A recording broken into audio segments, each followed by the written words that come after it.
Assalamu alaikum warahmatullah and welcome to lesson number 22 যেটা হচ্ছে Python installation and setup. Python installation করতে হলে আমাদের কি করতে হবে? Just Google এ যাব আমরা, যে লিখব Python, download Python 3.9. In 3.9 K specifically আমাদের যে প্যাকেজেস গুলো আছে ওইটার সাথে কাজ করতে হলে আমাদের 3.9 টা বেস্ট।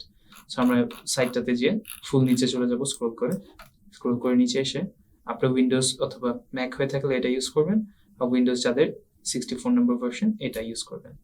এক্সিকিউটেবল ইনস্টলার, এখানে এটা ওয়েট করবো আমরা ইনস্টল হতে। ইনস্টল হয়ে গেছে, ক্লিক করব, ডাউনলোড হয়ে গেছে, এখন ইনস্টল করব। এই পার্টটা টিক দেওয়াটা অনেক ইম্পর্টেন্ট। এটা যদি না দেন তাহলে আপনার পাইথনটা ঠিকমতো কাজ করবে না, যেটার কারণে হচ্ছে কি আপনারা প্রবলেম ফেস করবেন। সো এটা টিক মার্ক থাকবে, মেক শিওর দ্যাট। ইনস্টল নাওতে ক্লিক করবেন, এখন ইনস্টল হবে। আমরা ওয়েট করবো ইনস্টল হওয়ার।